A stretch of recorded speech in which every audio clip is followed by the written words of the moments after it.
Are you looking for a video magnifier that's lightweight and portable, but also has a large screen? How about something that's super simple to use, maybe so simple a child could use it? Let me tell you about the latest addition to the CloverBook line, the 16-inch foldable portable CloverBook Lite XL. Stay with me for a full demonstration of this cool new portable video magnifier. Welcome to Irie-AT, Braille and Television. CloverBook Lite boasts a large 16-inch Full HD matte touchscreen, and the screen will tilt for your comfort. You can take CloverBook Lite XL with you in the included protective carry case. It just takes a few seconds to unfold the CloverBook Lite XL and start using it. Before we power on the CloverBook Lite XL, let's take a look at some of the physical features. First of all, like all CloverBook models, you can adjust the CloverBook Lite XL in a variety of reading positions. Whether you have a big book or a small book or you're writing something, whatever you want to do, you can move that around. And additionally, you can tilt the screen, so however you adjust the camera, you can still get a straight-on good reading angle. Another neat thing about the CloverBook Lite XL, I'm going to flip this over and take a look at the bottom. So underneath of the screen of the CloverBook Lite XL, we have a user replaceable rechargeable battery. I just press the button, you can pop out the battery. There's a separate charger available. I can get additional batteries and keep those charging. Plug it in, we're good to go. If you have an extra battery, you're never down for a moment. To use CloverBook Lite XL, you first have to plug it into power. All right, so when I plug in the CloverBook Lite XL, the green light is going to come on the power button. That'll show me that it's charging, and that will go off when it's done charging. It takes about 3 hours to charge, gives you about 5 hours of use. To turn on and use the CloverBook Lite XL, first press the power button. Now hold that down for a few seconds. The green light will come on. You get the splash screen, Irie SightCare splash screen. In a few seconds, you'll be good to go. Just grab your reading material and put it underneath the device. To zoom in on the CloverBook Lite XL, you have a couple different ways to do it. One is you can turn the zoom wheel, that's just to the right of the center joystick. You turn that in and out, and you can zoom down to like 2 times or 1.5 times, something like that, all the way into 83 times. I think it's like 30 some X times it says in the spec sheet, but it gives you quite a lot of zoom. Now also, besides using this wheel, I also can use the touchscreen. Just pinch and zoom, just like you'd expect to do. I'll make things bigger or smaller, and give myself another way to magnify. This may be a little more intuitive for some people than using the zoom wheel. The zoom wheel also has another function that I can press on it, and that'll give me a locate. You heard it say locate on. So I can just move the little rectangle in here to where I want to start reading. I can do that either with my finger on the screen, or I can do that with the joystick. There's a couple different ways to control everything on this device. It's kind of cool. But now I'm where I want to be. I'll just press the zoom wheel again. Locate off. And it zoomed me right into that spot. So to move around in your zoom view, you don't actually have to move the reading material. It's a really handy ergonomic feature here. I can move the reading material and it'll move around on the screen, but I also can use the joystick.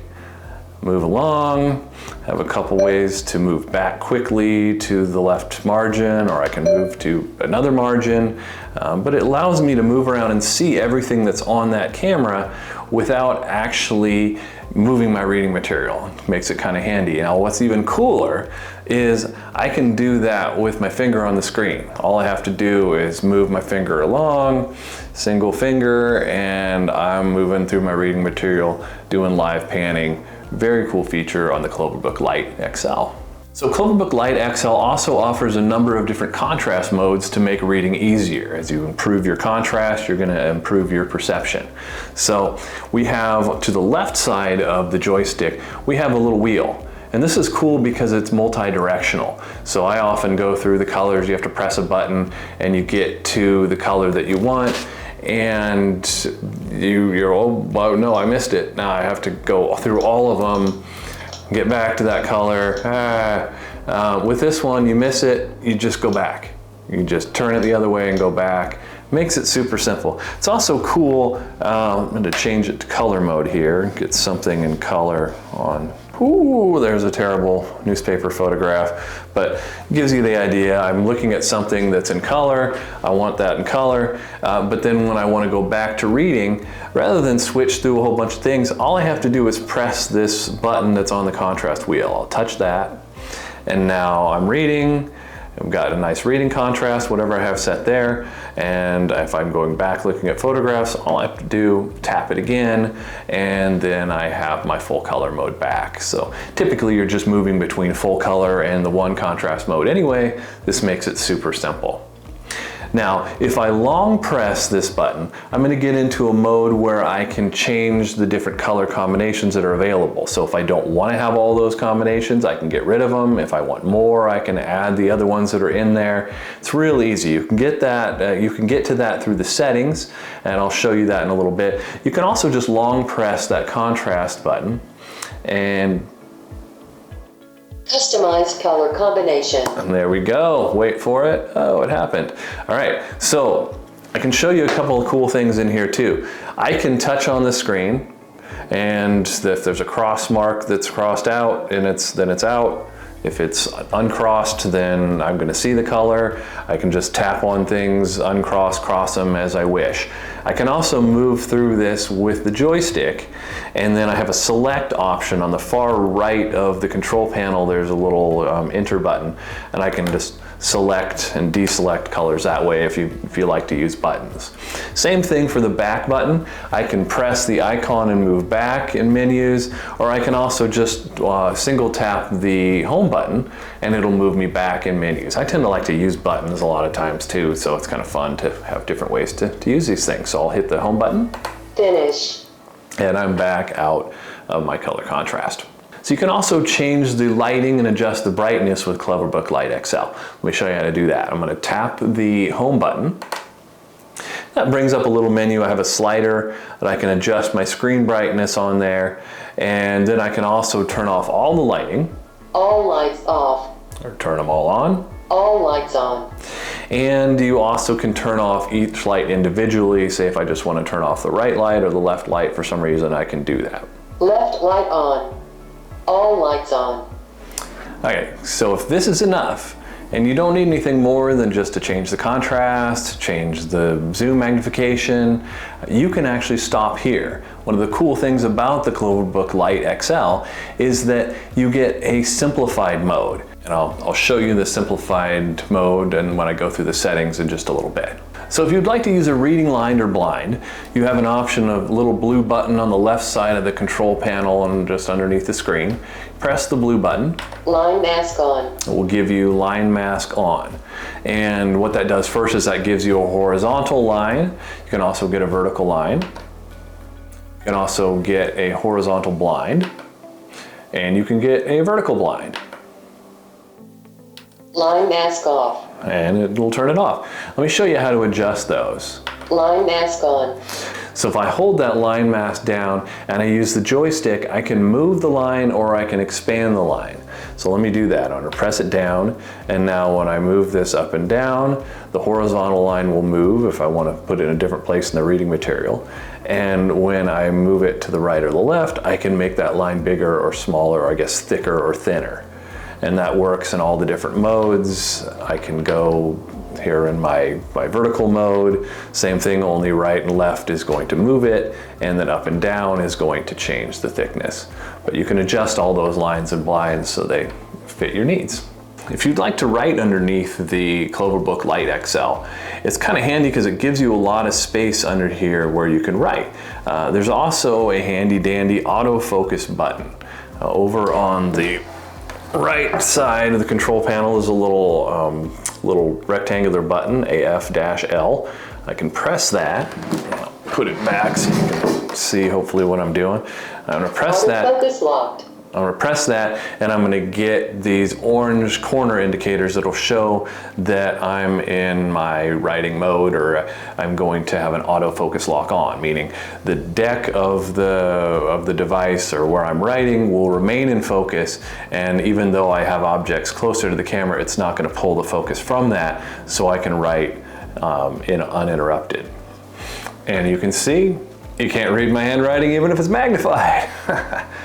Okay, and to turn off the autofocus lock button, I can just press that button again. Autofocus unlocked. And the focus comes off, and I no longer have the indicators on the corner.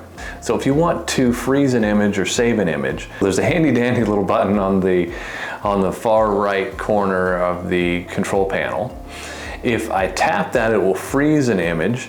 If I long press it, it will save an image. So let me do that. Freeze image. Froze image, I get a little lock on the screen, and now no matter how I move my reading material, the image stays the same on there. I'll press that again and unfreeze. Live image. To live image. Okay, so now let's say that I want to save this. I'll hold that down, that button. Image saved. It says image saved. It gives me my microphone. This is my microphone. I like to leave voice labels. They are so cool. Now you can review what you said. This is my microphone. I like to leave voice labels. They are so cool. And now I don't think I sounded cool enough saying that. Let's save another one and I'll show you how that works better. Long press. Image saved. This is a voice label that I'm leaving, but I'm going to record over it because I don't like the sound of my voice. This is a voice label that I'm leaving, but I'm going to record over it because I don't like the sound of my voice. Here's a new one. How cool is that? Yay! Here's a new one. How cool is that? Yay! All right. Okay, so I just wait a second and that will go away on its own, or I can light touch the short press the home button. Image. Freeze image, and now we're back to frozen. I do need to unfreeze it after I've saved that image, so I'm gonna tap that button again. Live image. And we're in the live image again, yay. Okay, so I have images. How do I get them? One handy dandy way is there's a picture gallery button just above the blue button on the left side of the screen. You can tap that and get into the gallery. And then I'm also going to do it the long way, where I just hold down the home button. That'll get me into my main menus where I can retrieve it. And we'll go back in there again, so if I lose you along here, we'll go back. Okay, long press the home button. Gives me three options. Magnifier for my live magnifying. Open if I want to open documents that I've saved, and then my settings. We'll get to the settings later. Let's move to open. I can tap on that, or I can move the joystick over and touch the select button. Memory. Okay, now we're in memory. There is a USB slot at the top of the device. Over on the left side, you'll find a USB memory stick insert. And then on the left side, where the power button is kind of, just above the picture gallery button, there's an SD card slot. So you can put in images from an SD card, and those won't be grayed out. If that's the case, you can tap on those and bring images in, export images, or whatever. But for now, we're just retrieving our images. So I'm going to open the pictures folder. Picture. And in there we have a few different saved items, and these are the two that I just did. So you'll hear this voice label when I tap on it. This is my microphone. I like to leave voice labels. They are so cool. Okay. This is an image I'm saving for some fun. Oh, actually that's one I did earlier. You can tell I like the voice labels. Here's a new one. How cool is that? Yay! Anyway, I'm just having fun with it, but you can see how useful that would be if I can't tell, okay, is this a recipe, or is this, what is this? It's a real easy way to distinguish using your voice labels. All right, so now we retrieved images. I showed you how to go back with the buttons. This time we'll go back with the screen icons and just hit that. Oh, by the way, there is a way in here I can just select the image and hit the trash can, and it'll throw those images away for me if I don't want them anymore. So let's hit the icon and get out of here. One more time. And then I can select my live magnification. Now, if you don't want to press a whole bunch of buttons, you can hit the home button also to move back. But anytime you long press the home button, it's going to bring you back to live magnification. Well, sorry. Magnifier. When you're in the menus and you long press. If you long press when you're in live magnification, it will bring you into the menus. Long press in the menus will bring you out. All right, so if you need to change any settings on the device, you're gonna do similar to retrieving the pictures. I'm gonna long press the home button. I'll bring up my main menu. This time I'm gonna select setting. Setting. Option page. Okay, and it gives me 3 different options. There's a wrench, there's a dude talking, and there's a little factory. And I'll go through this one first. First of all, the first option is the color mode combination. This is how I would get in through the menus to get to where I was changing the contrast colors. I'll show you that again. Customized color combination. So where I'm customizing the colors, I can get to that through the menu or through that long press of the contrast button. Finish. Okay, so I can also turn on and off the voice label. Maybe you don't want that feature and it's taking up memory. You get 2 gigs of memory on board the device, so probably not too big of an issue, but if it is, turn it off. You have a power saving feature that you can turn on and off. You can have this touchscreen not be a touchscreen if that's confusing you don't want that. Turn that off. Tilt compensation is how when I turn the camera and it's at a weird angle, we don't get the Star Wars text, so we typically have that on. And then also the speech guide. Some people don't want the thing talking to you all day. You can turn that on and off. Now I should mention as well, there are some volume buttons on the side, the right side of the device. There's a plus and a minus. The minus will lower the volume, plus will increase the volume of the speech menu and the read back. And then if you want total privacy, there's also a headphone jack. You can plug in some headphones. Okay, so next up, let's look at the guy talking.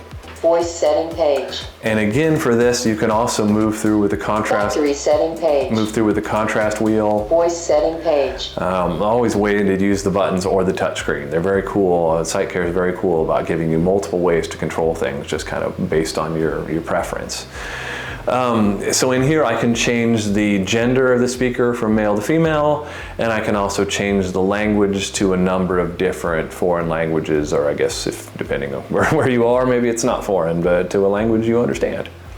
Language setting. Press that, and then it gives me a whole host of different languages. I'm going to hit X and get out of here. Cancel.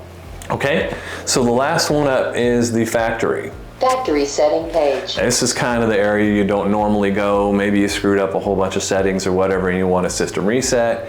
You would do that in here. Maybe you travel to a different country where the power frequency is different and you could change that to 50 hertz or 60 hertz. And then here is super, super cool setting. It's kind of hidden back in here, but it's good that it's hidden because it's meant more for a care provider than a user necessarily to get to. If someone is having trouble with technology, someone's too young to understand the device, or they're just technology averse, there is a way to satisfy that person so they can still magnify and use this device effectively. It's called simplified mode. So, so cool. All I have to do is tap this. User interface simple. And now it's simple. Let me show you what that means. I'm going to back out of here and go back to live magnification. So already I'm just back and now my open settings are gone. I don't have to worry about importing, exporting, all that's gone. I just made it super easy where I just have some settings to change, and I don't know if you noticed, I'll go back in here. Those also were simplified. So my voice guy is grayed out now. I can't really do much of anything. I can just change the speech guide and the touchscreen on and a few simple things.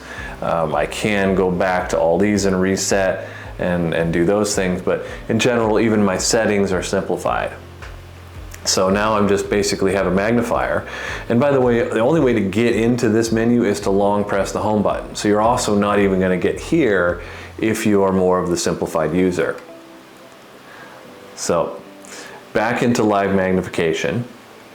And so now I can still change colors, can do all those things. I can zoom in, I can pan, I can pinch and zoom, touchscreen works, joystick. Oh, joystick's not going to do anything anymore. Okay, how about this? No more autofocus, can't hit that button, can hit the freeze button, nothing happens. No lines and blinds. They're like, what's that thing? Why is half my screen gone? None of that's going to happen. You got it super, super simplified. And then really, I mean, unless you long press this guy, the home button, you're not even going to be able to get back to mess that up later. So it's a nice, safe, secure place for people. And then if someone's more comfortable later and wants to advance it, or the device goes to someone who needs more features, all you have to do is go into the settings, go to the factory, press on the user interface. User interface standard. Back to standard, and everything's back the way it was. When you're done reading with your CloverBook Lite XL, all you have to do to turn it off is long press that power button. I'm going to long press the power button, and I'll get two options on the screen, either to sleep or to power down. And if I don't do anything, I get a little smiley face, and off it goes. Okay, when you're ready to move on with your CloverBook Lite XL, it's really easy to pack up. I can just fold in the screen, push it down, fold it up. It's got a handy handle, and off I go. Now, if I want to put it in the protective carry case, just lay that out. It's real handy that there are grooves. There's kind of I don't know, with the way this case is made, it only allows you to really put the unit in the proper way. So it's very easy to get in the case, zip that up, take it with me. For more information about the CloverBook Lite XL, please reach out to us in the comments below. We'd be happy to arrange a personal online demonstration or a live demonstration from a reseller in your area. Make sure to subscribe to the Irie-AT YouTube channel for more upcoming videos on the latest in Braille and low vision products.